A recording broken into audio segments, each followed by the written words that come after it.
All right, guys, Professor Tatum here for yet another lecture for History 1302. We are looking now at the Cold War, immediately following World War II. What we'll be looking at here is a little context, as usual. Then we'll understand how the U.S. waged the Cold War by looking at its foreign policies throughout the Cold War, noticing how they changed, and looking at some examples of different ways it carried out different policies. Then we'll examine some proxy wars posed between the US and the Soviet Union. And then we'll look at how the Cold War impacted Americans here in the US. We need to understand that by the end of World War II, the US and their allies established a new global order. Okay. And the US and its allies established themselves as global leaders. All right. Um, by creating an organization known as United Nations. Right? So, United Nations or the UN was created to replace the League of Nations and now include the US.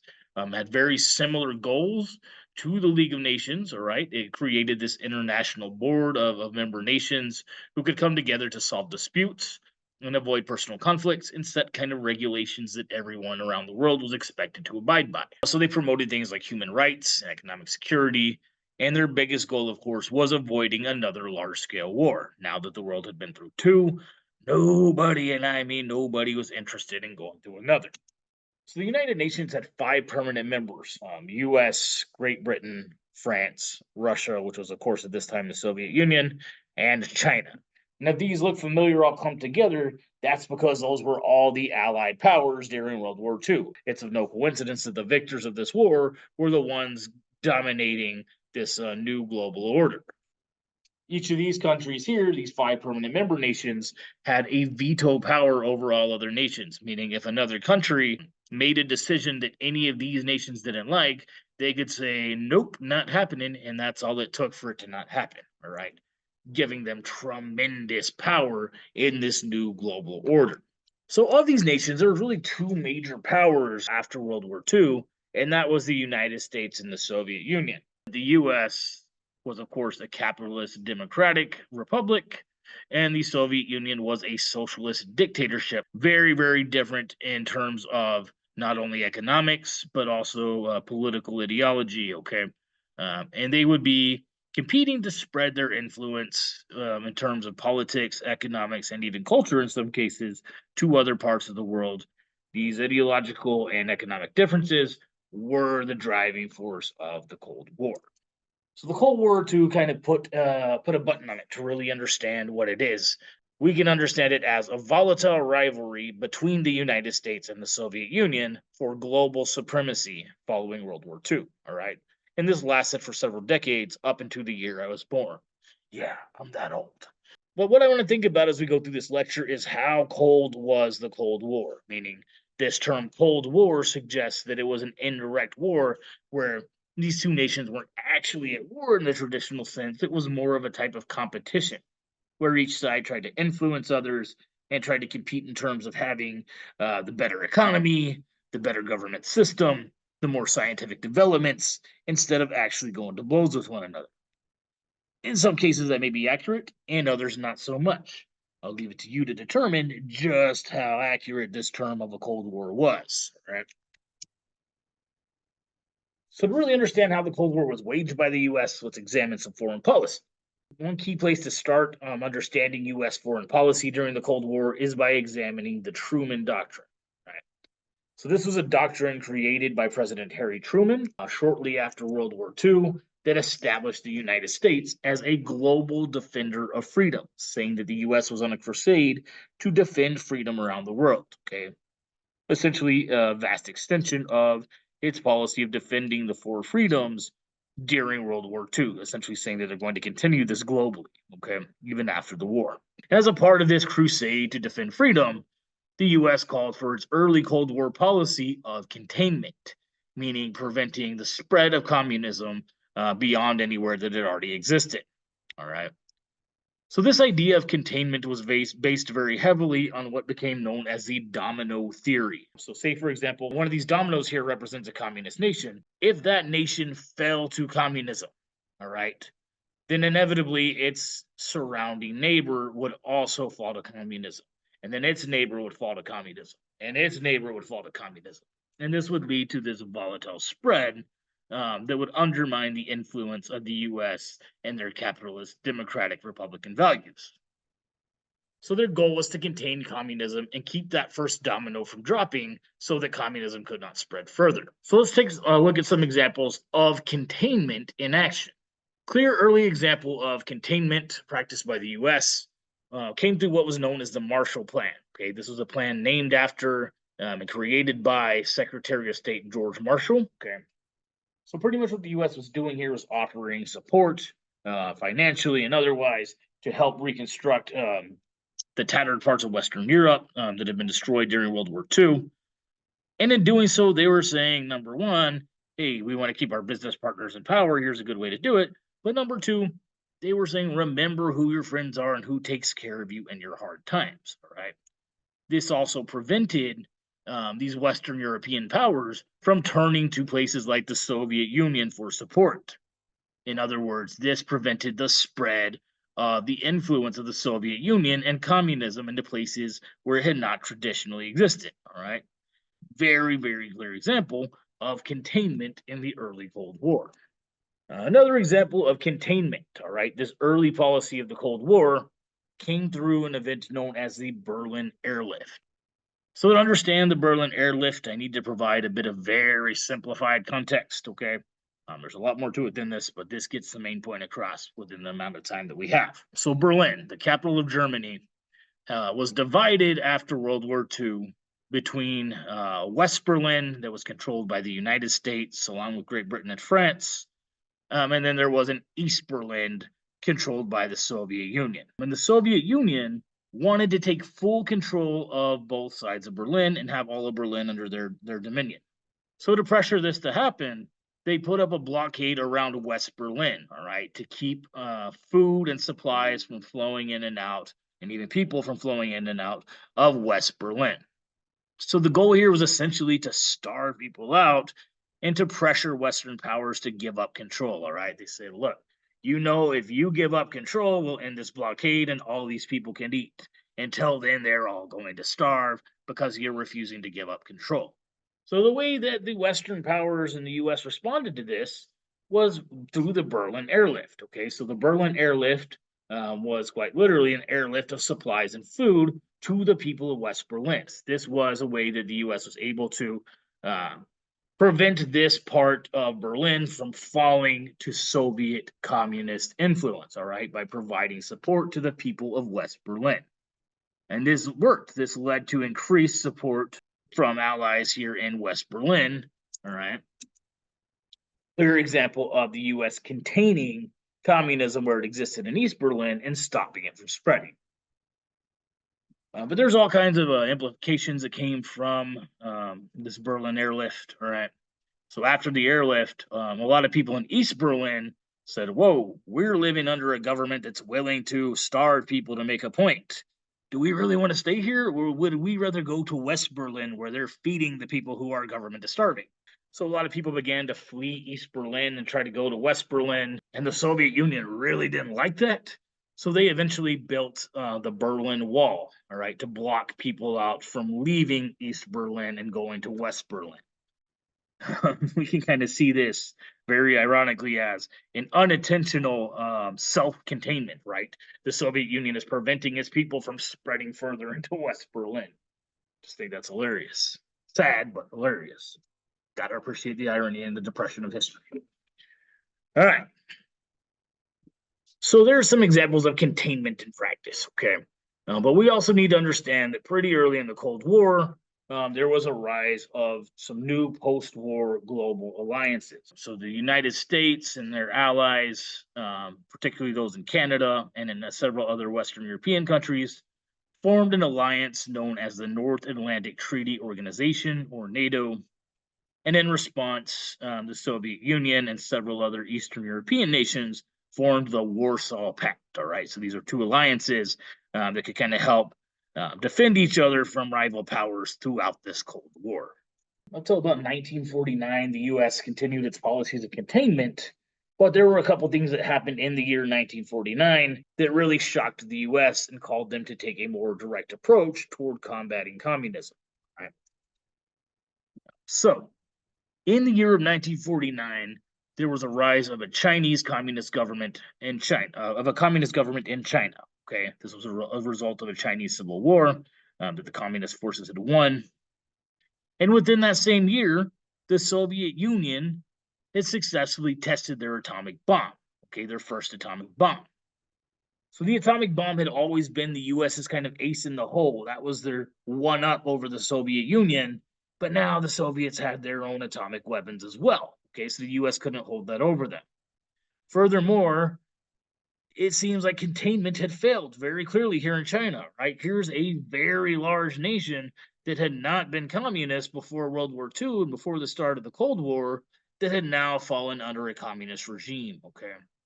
So it's pretty clear to the US that this policy of containment just wasn't going to cut it, all right? The communists were still having great victories.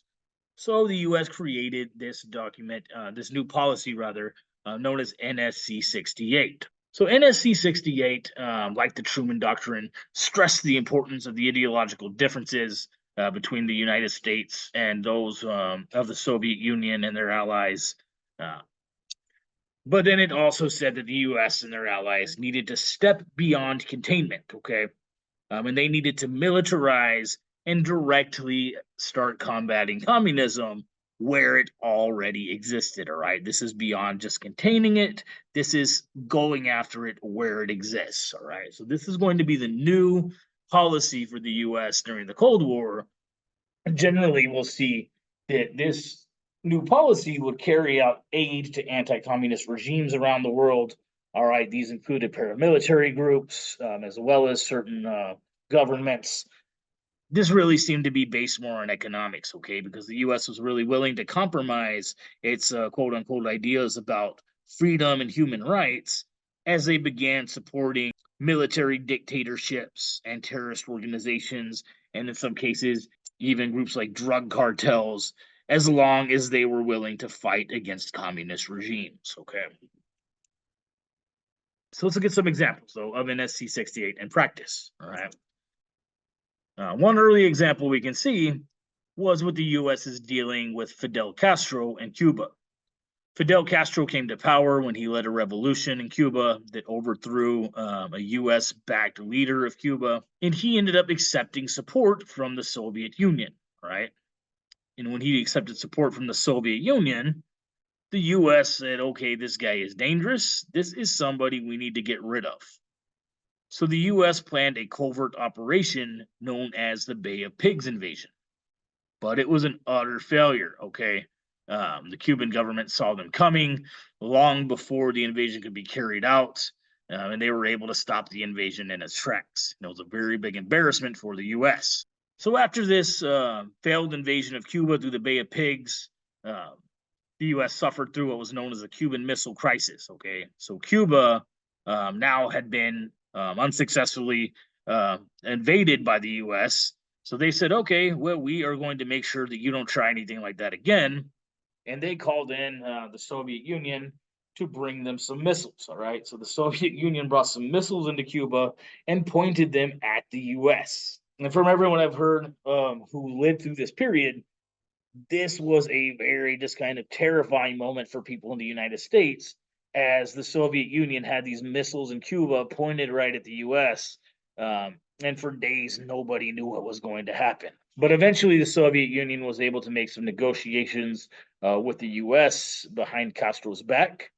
And Castro was very disappointed to find that those negotiations were made without his approval. It kind of helped him realize that really to both the United States and the Soviet Union, he was just a pawn in their bigger game of the Cold War.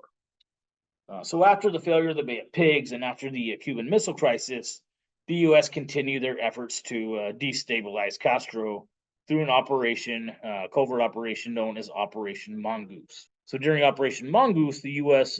Came up with several plots and attempts to kill Fidel Castro. Tried all kinds of crazy things, at least planned all kinds of crazy things. Some of these got implemented, others didn't. But these included things like poisoning his cigars, or planting booby-trapped shells where he would like to go snorkel.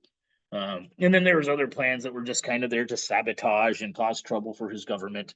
One I always think is kind of funny is there were plans to put some hair remover in his beard balm because his beard was kind of his iconic symbol. Everybody knew this guy to have a beard, so they thought it would be a very defaming to him to have his beard fall out, right? But no matter how many attempts and plans they made, the U.S. could never manage to kill this guy. All right, here he is, kind of scoffing at plans for the U.S. to try to kill him. He ended up living all the way until about 2016 and died of natural causes. Another clear example of the U.S. taking a more direct approach toward combating communism and suspected cases of communism under NSC 68 is through its support of Operation Condor. Operation Condor was a covert operation, transnational operation carried out by several military leaders and political leaders from several countries in Latin America, and they received a lot of support from the US, primarily from the CIA. The US provided funding as well as military support and weapons to help support these other nations in their fight against communism. Right, that was the whole point of Operation Condor, was throughout these various countries in Latin America to combat communism where it was suspected to exist. The practices that they carried out to try to combat communism were very questionable in many cases. All right, these included mass executions, in many cases, blatantly lying to the people of their own nations. And the U.S. provide funding to help them cover up these lies and to create propaganda.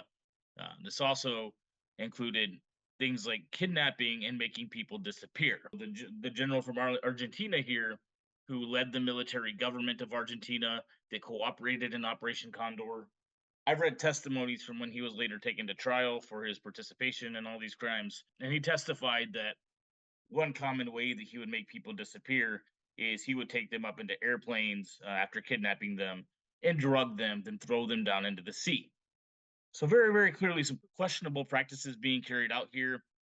These were not only targeting, by the way, individuals and governments or individuals who were part of paramilitary or terroristic type organizations.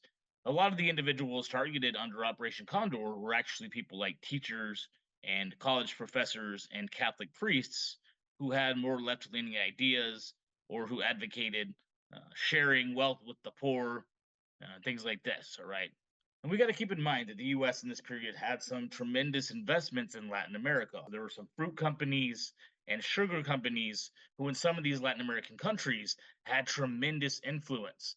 So, what we can see here is not only is this a clear example of the US taking a more direct approach under NSC 68 toward combating communism rather than just containing it, but we can also see that the US here seems to be far more interested in protecting their economic interests. Okay, so things like fruit companies and sugar companies that were very profitable in Latin America than they are in protecting things like human rights. All right, they're supporting these kinds of covert operations that are targeting individuals like teachers and priests and causing them to disappear and face execution. Another clear example of NSC 68, this policy where the US is more directly combating communism instead of just trying to contain it, comes from Operation Cyclone, an operation in which the US provided different forms of support to this Islamic resistance movement known as the Mujahideen, who were fighting against the Soviet Union when they had control over Afghanistan.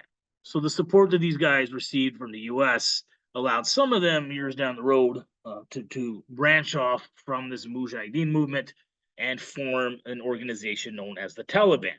So the Taliban is the Afghani government who would later harbor Osama bin Laden and his terrorist group Al Qaeda. Now I realize that most of you are a lot younger than me, and you may have no idea who Al Qaeda or Osama bin Laden are. I remember when it dawned on me the first time that my students are so young that none of them lived to see this happen firsthand.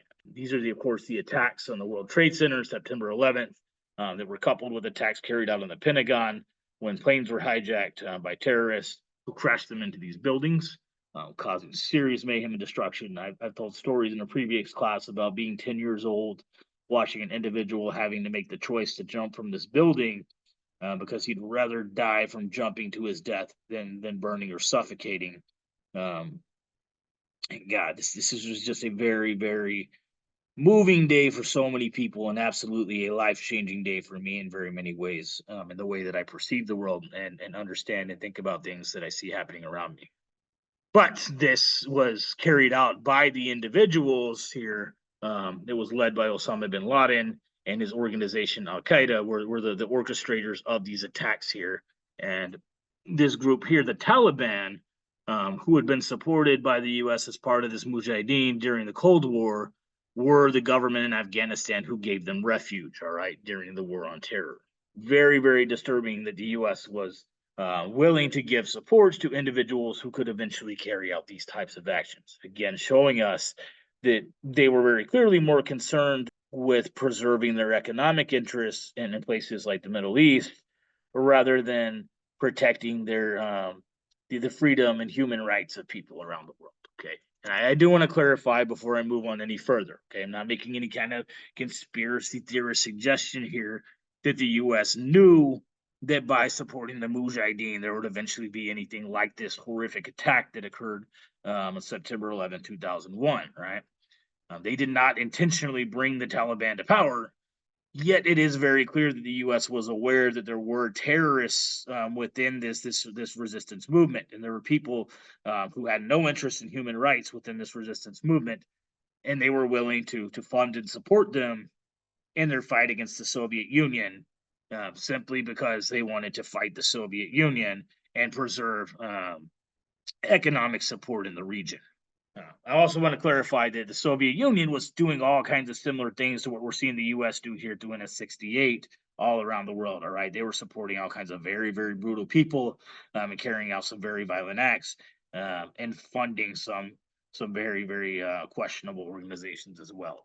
All right, and that leads us into conflicts in which both the US and Soviet Union were engaged. So they never did directly declare war on one another, which is why this is called a Cold War. But that's not to say that they never had troops on the ground facing off against each other. So we can see a couple of clear examples of proxy wars in which the US and the Soviet Union both played key roles. One good example of a proxy war during the Cold War is the Korean War. So to understand the Korean War, we need to understand that Korea had been a Japanese colony until the end of World War II. And then after World War II, the Soviet Union and the United States divided up Korea into a North Korea controlled by the Soviet Union and a South Korea controlled by the United States. North Korea was pro communist, whereas South Korea was a republic that was somewhat democratic, at least in theory, and they practiced capitalism. And then they eventually pulled their troops out by 1949. Not long after this, North Korea invaded South Korea and brought it under its domain. So after the U.S. and Soviet Union had pulled out and North Korea invaded South Korea returned to the United Nations for support. You might be thinking, well, China and the Soviet Union, who were both very pro-communist governments, were also on board with the United Nations. They were some of the permanent members who had those veto powers. So it would be very likely that they would tell South Korea, nope, we're not going to help you fight off this other communist power.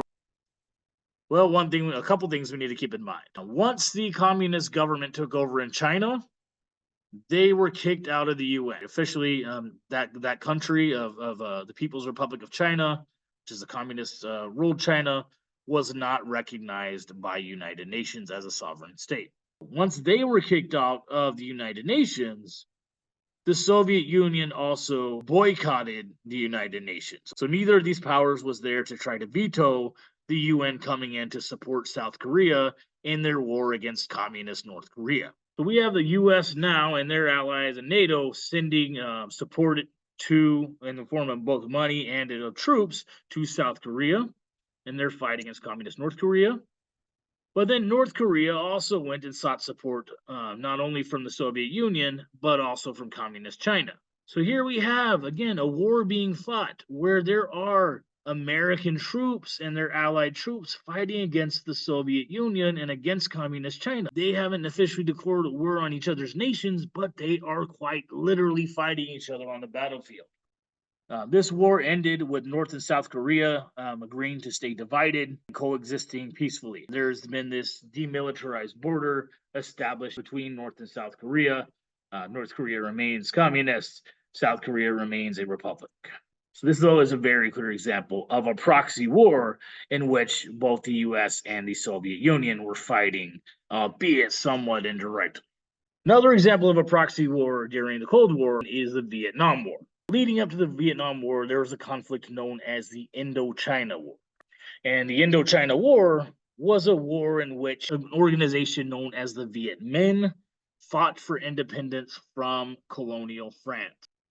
This conflict ended with the creation of a North and South Vietnam. All right, we need to keep in mind that colonial France throughout this conflict had some support from the US, and the Viet Minh had extensive support from the Soviet Union. And just like they had in places like Korea, the US and the Soviet Union at the end of this war created two separate states. There was the North Vietnam, pro-communist, and a South Vietnam that was a republic. I don't know if that's the best word for them, but they were very pro-US. There was a plan to have elections held, and these elections would settle which of these two governments would rule over Vietnam. Okay, so we need to understand there never traditionally been a North Vietnam and South Vietnam. There's just one country of Vietnam. And this division between North and South was meant to be temporary until these elections were held to determine which government would rule over Vietnam. And it was pretty clear as the election was drawing near that the elections were going to favor Ho Chi Minh in the North. And in some cases for kind of reasonable speculation, and in other cases because it seemed like he was likely going to rig the election. But the U.S. had a feeling that Ho Chi Minh here was going to win the election.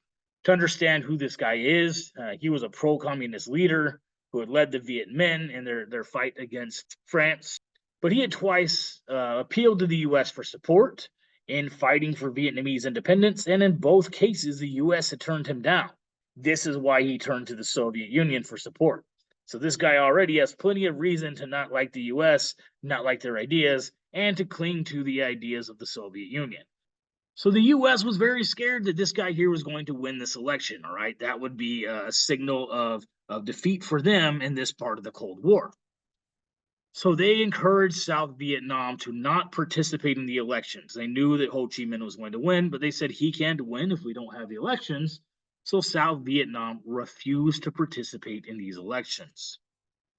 This resulted in conflict between North and South Vietnam, as well as their allies. So this is really what started the Vietnam War as we know it. And in this war, there were various forces fighting on either side. So there were the Army of the Republic of Vietnam, which was the representatives of South Vietnam. And then, of course, there's the United States. And then they had a few other allied nations, including South Korea. And they were up against not only the People's Army of Vietnam, which was the Northern Vietnamese Army, but there was also most extensive fighting with a group called the Viet Cong. These were guerrilla fighters who supported North Vietnam, and they carried out a lot of attacks within South Vietnam. So really a lot of this Vietnam War was essentially a civil war within South Vietnam between these forces here and the Viet Cong. The North Vietnam and the Viet Cong were, of course, supported by the Soviet Union and China. All right, so once again, we see the US and Soviet Union supporting these different groups and sending troops to the battlefield fighting against each other. So we can say that maybe that's indirect, but they literally have troops on the ground in some cases firing at each other. So a little bit about this war in Vietnam. This was mainly supported by a military draft where people were forced to go and fight in this war against their will in many cases. A lot of people opposed joining this war, but kind of had to legally. The reason they opposed it is, number one, people didn't really care too much about the cause here, but there was very, very brutal warfare in Vietnam. A mix of both guerrilla warfare and traditional warfare. The Viet Cong were known to use things like booby traps and landmines, so you always had to be careful where you're stepping because you never knew which rock was actually a bomb. And they were having to travel through these harsh, swampy jungles. Not a pleasant place to have to be for long periods of time, carrying around heavy guns and ammunition. And this war got extensive media coverage. And this was very significant in how the public came to understand war and came to see war.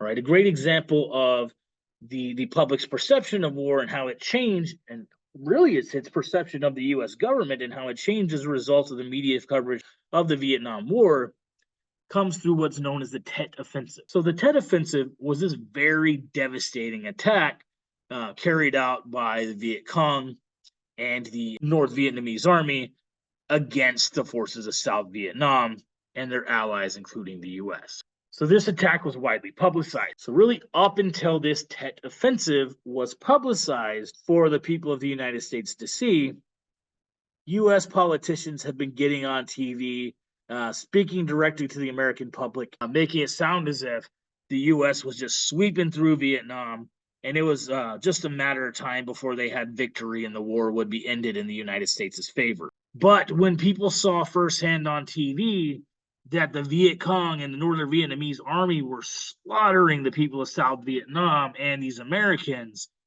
they realized that what the government was telling them did not add up to what they were actually seeing here. And this led to this huge kind of credibility gap where people stopped trusting the words of politicians so much. So after this Tet Offensive, the US kind of changed its tune in the war in Vietnam, and they started making a plan to leave Vietnam, known as Vietnamization.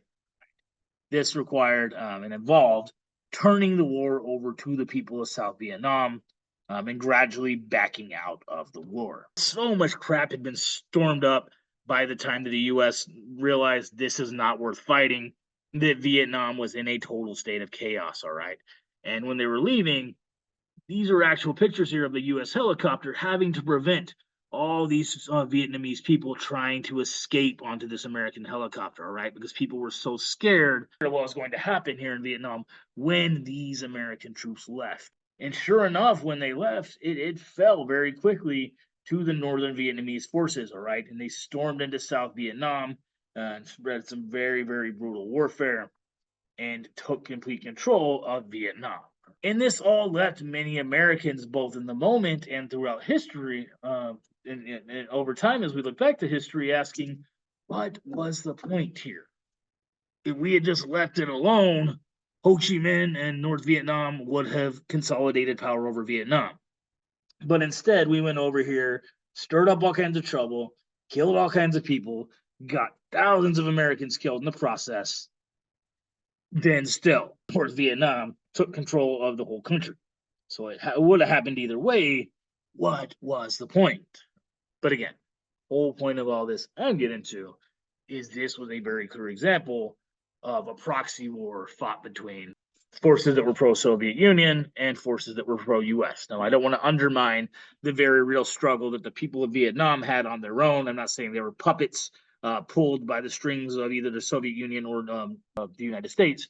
What I am suggesting is that the United States and the Soviet Union took advantage of a very real conflict between peoples as part of their Cold War against one another. All right, now let's take a look at the Cold War in the US. So one big thing happening in the US throughout the Cold War was a big buildup of not only military, but also different other forms of scientific advancements, okay? And a lot of this was based around the development of nuclear technology, including atomic weapons. So there was extensive government funding that went into this, and pretty quickly the US was able to develop and test hydrogen bombs, which were far more powerful than those bombs dropped during the end of World War II. This continued throughout most of the Cold War, both throughout the US and the Soviet Union. Okay, both countries were continuously building more and more developed types of atomic weaponry. And this was all based on this concept of mutually assured destruction, or MAD. MAD's basically like a big game of chicken between these two military powers, where they try to disincentivize one another from carrying out a nuclear attack by knowing that if there is a nuclear attack carried out, the other side will retaliate with more nuclear warfare. Okay, so for example, the Soviet Union knows if they attack the US with nuclear weapons, the US has just as many or more nuclear weapons that they can attack back with. So sure, you can wreak destruction on the US, but they're going to carry it right back out against you, or vice versa. The goal is to have so many weapons that your enemy does not feel that it's worth it to carry out an attack against you because they know it'll be just as destructive for them. This eventually got cooled down with a series of talks known as the Strategic Arms Limitation Talks, or the SALT talks, in the 1970s, in which the USSR and the United States said, well, maybe it's not quite such a good idea for us to be constantly threatening each other with nuclear warfare, so maybe we can both agree to limit how many nuclear weapons we each have. Another big part of this scientific and military buildup was the space race. This is exactly what it sounds like. This was the US and the Soviet Union quite literally racing to space, seeing who could make the most advancements in terms of space technology the fastest. The goal, in theory, was to have satellites and people in space who could spy on one another and perhaps even launch weapons at one another. Yet throughout the Cold War, the technology that either of these people had in space was nowhere near those capabilities. It was really very clearly just more a demonstration of we're better than you. Okay. So the Soviet Union, for example, sent the first satellite into space. Then the US thought they had to send a satellite into space. Then the Soviet Union sent the first man into space. So then the US thought they needed to send a man into space. And on and on and on, this tit for tat went until we went to the moon in 1969. Woo! But as a result of this, there seriously has been great advancements in technology, and we've learned all kinds of things since this about space, the solar system, and even Earth itself. Another important phenomenon occurring in the US during the Cold War was a second Red Scare, all right? So people were convinced that there was some kind of communist threat within the United States. Many people became highly suspicious of one another of being either perhaps a Soviet spy or some kind of communist who wanted to infiltrate the US. And this was widely pushed through various channels of propaganda. We see here, for example, the film The Red Menace. The Red Menace, the terror comes from within. And while this is a fiction film, it starts feeding those ideas into people's minds that there are some kind of threats all around us. All right. Clear example we can see of the extent of this second Red Scare is through a practice known as duck and cover drills, implemented by several school districts throughout the Cold War. And this was quite literally what it sounds like. It was having students do drills where they would, at a very quick notice, need to practice ducking and covering under their desks. The goal here was to plan for a Soviet invasion if it would come. Now, from what we know about the types of weapons being developed, both in the US and the Soviet Union in this time, ducking and covering under a flimsy little desk isn't going to do a whole lot to help you. But this very clearly demonstrates just how seriously people were taking the potential of a Soviet threat, trying to make some kind of plan to protect kids in schools. But furthermore, this is building on this Red Scare, all right? These kids from a young age are learning that there is this potential Soviet threat out there who's willing to take their lives, and they have to go through this practice to protect themselves. And that's going to stick with them throughout their lives. So, who was targeted primarily as suspected communists or potential threats during this second Red Scare? Well, of course, the Communist Party of America, but also several artists and celebrities were suspected of having communist sympathies or being potential communists themselves, as well as several liberal politicians and college faculty. The U.S. government created a congressional committee known as the House Un American Activities Committee that would hold investigations of suspected communist subversives. And being held on these trials, you got to understand, could result in serious problems for people. All right. Not only was it socially demeaning to be brought before Congress and tried as a suspected communist and to be interrogated, but this could also lead to individuals being blacklisted in certain industries. Okay. So, for example, in Hollywood, there were several actors and actresses brought before this committee and tried who found it very, very difficult afterward to get a job with any film company because their reputation had been tarnished and nobody wanted to hire them. The peak of this fear of communist subversion came with the phenomenon known as McCarthyism, which was a series of political witch hunts led by Republican Senator Joseph McCarthy from Wisconsin.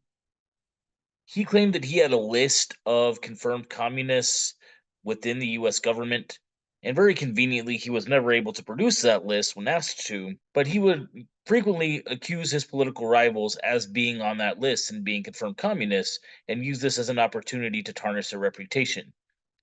This was especially an effective tool against liberal politicians within the Democratic Party. This went on for quite some time, and it was only when he started accusing members of the army of being on his list that people stopped taking him so seriously. Now, isn't that convenient? One major result of the Cold War in the US was a general growing sense of skepticism and discontent among the American people. A lot of this was tied to clear examples of government corruption that were exposed throughout the period. A lot of this had to do with the civil rights struggle And as individuals were protesting for civil rights, they were often met with mob violence and even police brutality. And the federal government was very slow in terms of passing legislation regarding civil rights. A lot of others were discontent with the Vietnam War, particularly with the large scale use of the draft, and many young men who did not support the war were being forced into fighting, facing things like limb loss and loss of life, and many people lost friends and family members as a result of this war. Another big sense of dissatisfaction during the Cold War for the American people was the assassination of President John F. Kennedy, particularly of the government report detailing that assassination. According to the official report, President Kennedy was killed in Dallas, Texas, in a motorcade riding alongside his wife and the governor of Texas. President Kennedy was killed, and the governor of Texas was injured from 3 shots fired from a single gunman acting on his own accord, a man named Lee Harvey Oswald. Oswald, according to this report, was a former U.S. Marine who had defected to the Soviet Union, yet, for some reason, very strangely, was allowed to re enter the United States with no real ramifications for disaffecting. There have been all kinds of issues with this official report, including the fact that the commission that created the report refused to consider or take seriously several eyewitness testimonies that complicate the official story. Furthermore, Oswald is said to have shot the president from a 6-story building, 3 shots fired very quickly at a moving target from a 6-story building, at least 2 of which managed to hit their targets. Several marksmen since have tried to replicate this and have really struggled to make the types of shots that Oswald made. Also, one of these bullets is said to have gone through President Kennedy's back, out his throat, and into the shoulder of the governor of Texas, injuring him as well. Difficult shot to make, but it is possible. But the strange thing about this bullet is that the bullet said to have done this happened to appear laying very neatly on his hospital gurney. The assassin Lee Harvey Oswald was killed 2 days later by a nightclub owner named Jack Ruby, who was suspected to have ties to organized crime. And there's just no real explanation for Oswald's assassination by the government report. These are just a few of the discrepancies that the public had with the report and with the official story that they were sold about the president's assassination. The federal government has since admitted that they do have quite a bit of classified information on this assassination and have continuously said that they would release this information to the public. But every time they set a date to do so, right as that date's approaching, they decide to prolong it just a little further. The discontentment with the Vietnam War was, of course, complicated by the Tet Offensive, in which people saw firsthand that what the government was telling them and what was happening didn't add up. This was further confirmed by the Pentagon Papers, which were a report documenting the federal government's involvement in Vietnam and leaked by a whistleblower. This report made it very clear that the federal government was both intentionally and systematically misleading the American public about their involvement in Vietnam, and it even suggested that President Lyndon B. Johnson had intentionally misled his own Congress about his plans in Vietnam. Another point of discontent for the American people during the Cold War came from President Richard Nixon's presidency, in which several scandals were leaked to the American public. President Nixon was known to have hired a group of individuals he referred to as the plumbers, because their job was to seal those leaks, whether it was through breaking into people's private offices and stealing documents, or through blackmailing people to silence them. Nixon got caught in several scandals, including a secret bombing campaign that he had carried out during the Vietnam War against the countries of Laos and Cambodia. But the biggest scandal that really got to Nixon was the Watergate scandal. The Watergate scandal was an incident in which members of Nixon's re-election campaign, along with other federal government agents, broke into the Watergate Hotel, which was the national headquarters of the Democratic Party, and they were caught during the break-in and arrested. Now, it's not clear whether or not Nixon was involved with the break-in itself, but what has been made very clear is that he tried to cover up any evidence having to do with the break-in and any evidence linking it to the White House. So after the Watergate break-in, Nixon was asked to surrender some tapes from the White House that had audio recordings of him discussing some things with some other individuals that might provide intel regarding the break-in, and Nixon refused to surrender the tapes, so he was subpoenaed and forced to give up the tapes. And when the tapes were played, it was very clear and very compromising that while Nixon may or may not have been involved with orchestrating the break-in itself, that he was very actively trying to cover his tracks to cover up a lot of details regarding the break-in. It was pretty obvious to Nixon that he was going to be impeached for this and very likely removed from office, so he kind of said, "You can't fire me, I quit. And by the way, I am not a crook." And he is the only president to date to have resigned from the office. Another significant scandal that occurred in the later years of the Cold War was the Iran-Contra affair. This involved two organizations. One was a group of terrorists who operated out of Iran, who were holding some Americans hostage, and another was a paramilitary group in Nicaragua called the Contras, who funded themselves off the sale of cocaine and were in the process of trying to overthrow a communist regime in the country of Nicaragua. President Ronald Reagan's administration had been providing a lot of support to the Contras, but Congress eventually passed laws stating that the U.S. was no longer able to provide any type of support to the Contras. However, as revealed by a whistleblower involved with the operation, President Reagan's administration continued to provide support for the Contras while also supporting the Irani terrorist organization who was holding the American hostages. To this end, President Reagan was selling weapons to the Irani terrorist organization to try to encourage them to release the hostages. In return, he would take the payment he received from those arms deals to support the Contras. So Reagan's administration was illegally supporting, in this case, both the Irani terrorists and supporting the Contras illegally. By the way, this quote-unquote encouragement given to the Irani terrorist organization by providing them with weapons did not lead to the release of the hostages. So as a result of this growing skepticism and discontent throughout the Cold War, there was formations of various political and social movements. All right, a few here to note are the women's rights movement, which emerged to push for things like gender equality. Then there was the gay rights movement, which set the roots for what's now the LGBTQA movement, pushing for the rights of people with different sexualities. Another big movement throughout the Cold War, especially in the late 1960s, was the counterculture. These are people who become known as hippies. In hippies in 21st century culture, it kind of played as these weird, long-haired people with tie-dye clothes, smoking a lot of weed, doing psychedelics. But we seem to miss the kind of main point of who they were and what they were doing. First off, that's a total oversimplification. Not many of them did actually wear tie-dye. There were all kinds of vests and headbands and things. But the whole point of what they were doing is they were countering American culture, all right, and setting their own foundations for the kind of culture that they wanted to embrace. And these individuals played very key roles in protesting things like the Vietnam War and the draft. Another important role of the counterculture in the late 1960s was staging a series of university protests around the country, okay, or university occupations. And these university occupations played key roles not only in setting demonstrations against key concerns like opposition to the war in Vietnam, but they often also addressed concerns that students had with things like outdated curriculum that didn't represent the interest of students and a lack of representation for minorities on certain college campuses. So they were a very politically active culture who was making a very direct and very controversial statement in their very existence. Then later down the line, both in response somewhat to traditional mainstream American culture, as well as to the counterculture, emerged the punk rockers, all right? Very much dissatisfied with the norms pushed onto the American public during the Cold War. And rather than taking a peace and love approach of the hippies, they were more quick to be aggressive and say, fuck you, I'm doing things my own way.